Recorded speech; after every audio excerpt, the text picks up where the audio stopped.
Welcome back, everybody, to Talking with Heroes, again on talkingwithheroes.com, stardustradio.com, and Altitude Sports and Entertainment. And once again, we're back here in Iraq. We're in Baghdad, Iraq. And we're sitting here with Colonel Ablerle, here with the GRD G5, U.S. Army Corps of Engineers, Gulf Region Division, Baghdad, Iraq. Welcome, sir.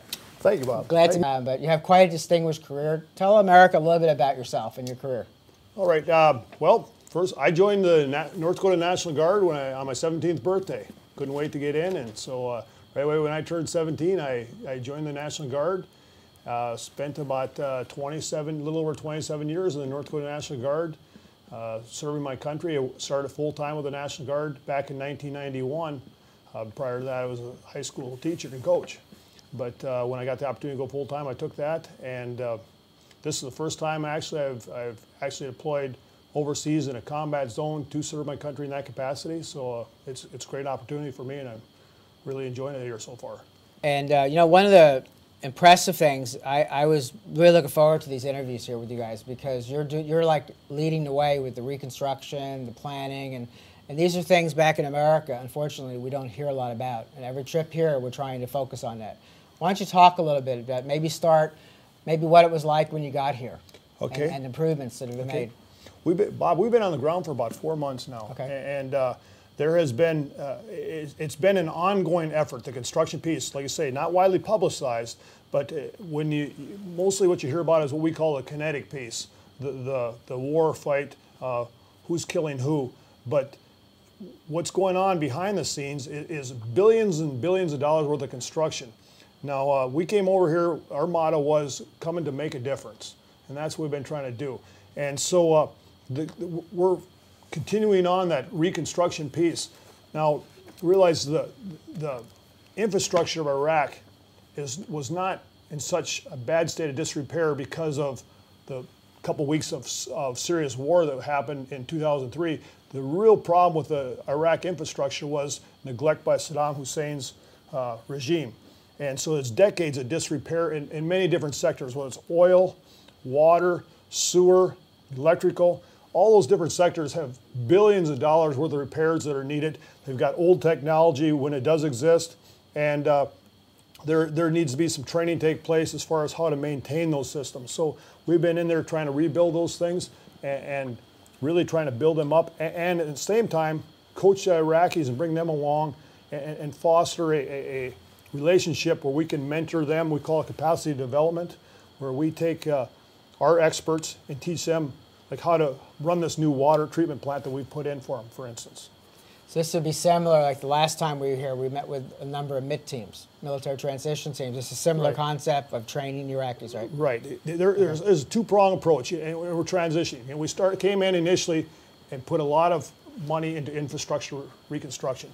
But what we've done here recently is probably slowed that somewhat, but we call it the capacity development, and we're going from building for them a U.S.-led effort to a joint effort to gradually transitioning into a government of Iraq effort, where they will have the lead in all these things, and they will be deciding which projects will be next, and they will be deciding what their priorities are and what they're going to put their money into, and to build up their infrastructure as they move forward from here.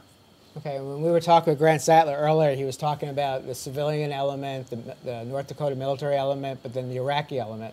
It sounded like the Iraqi numbers are higher. Yeah, right? Yeah. Even right here in Gulf Region Division, we have a combination of 4 different kinds of employees. Okay. We have U.S. military, and it's not just Army and National Guard, but there is also Air Force, Navy, even some Marines. We've got U.S. government employees, civilian employees that are working here. We've got U.S. contractors and contractors from other countries, and we have what we call Iraqi associates, the people that are from here in Iraq that are working with us, and they have some very unique skills in some cases. They've got talented people. They're engineers, and they're actually in some cases more familiar with the infrastructure and how things were built over here than we are. So it's a great working relationship we have between the 4 different types of employees we have here. Yeah, it helps with the culture too and the language. Oh, absolutely, absolutely. You know, without an interpreter, you know, most of us would be lost. But to be able to interact and really learn their customs and gain appreciation for their cultures and customs has been just a godsend to us. So do you have specific projects you could point out to us? Or boy, I tell you what, we have over 13,000 projects that have been completed.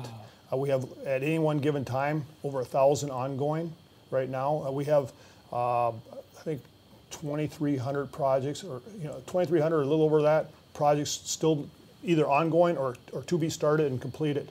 So we're probably 3/4 of the way done with the reconstruction piece, but we've got just at any one time thousands of projects going on at any one time. Big ones are like water treatment plants. Those are big projects. Electrical distribution.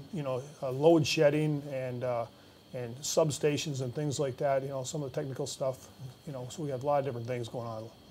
So you have units throughout Iraq, not just here in Baghdad, right? We have units throughout Iraq, from top to bottom, all the way up north, up in the Kurdish regions, all the way down south to Basra. They're all along the way. In fact, we were instrumental in upgrading their port capabilities, their ability to export oil, helping them upgrade their port, things like that. So it has been a whole spectrum, from top to bottom, the whole country. How does support for the American people? Because we've talked about Soldiers Angels. There's a lot of wonderful organizations around the country, veterans groups, and how does that fit into your lives here? How does that help you? It's been unbelievable. There are so many different organizations. It's hard to describe when you're sitting here in a combat zone and you're getting care packages and you realize what kind of money and effort went into those care packages for you. We have, I probably got more mail from people I don't know than from family and friends that I do know. And care packages, toiletries, food, just anything you can imagine.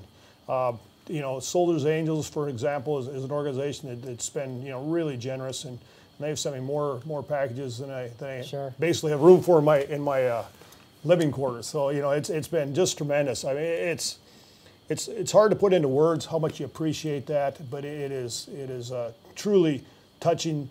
I will say on the one hand, we get fed very well and really need for nothing here. But on the other hand, the biggest part of getting a care package isn't really necessarily the food in it, but it's what the thought behind right. it.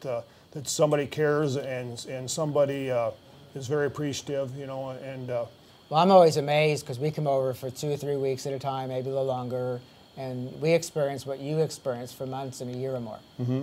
And most people, that's why we're trying to do right now is, besides the interviews and the pictures, we're doing a blog too. Soldiers Angel asked me to. And trying to portray some of what we're experiencing. Mm-hmm. Because most people really don't have any idea at all what it's really like for you all here. Yep. I mean, you do a great job, but your sacrifice is awesome, and we really appreciate it. The experience everybody kind of calls is a Groundhog's Day, that every day is a lot like the last one. You get up, you go to work, you go to bed. You get up, you go to work, you go to bed. Yeah. And the days seem long at times. But it is amazing how fast the weeks click by. It seems like we just got here and already a third of my year is over. So the time does really click by fast. Yeah. Even though you seem like you do put in long days and there aren't days off and things like that. But time does pass very quickly. Yeah. Well, you have challenges like the heat. I mean, we were up in the helicopter yesterday, and there was another reporter in this place we were at last night. He said it's like a hairdryer on your whole body, on high, and you can't get away from it. Yeah, I thought it was a good description. Yeah, because it's hot. I always use the description. To me, it's like when you open the oven door to reach in to pull something out. Okay. It's hot, dry heat that hits you in the face. Where your clothes at, it doesn't seem so bad, but where it actually hits you in the face, the heat is very intense. And it's a dry heat. You don't get as sweaty as you do probably back in the States at those same temperatures. 120 over here is not as bad as 120 would be. Is what you'd imagine 120 back in the States, but it is still, it's like that blow dryer or when you open the oven door. That's kind of what it feels like. I'll have to remember that one too. There is progress being made, and it's incredible progress. There is progress being made. There's still tough work to be done. Yeah. The surge will continue. There are still some tough days ahead. Mm-hmm. I don't want to put a all sunshine spin on it, right. but the deal is things are getting better, and we're making progress. And to abandon that progress now, I think would be a big mistake.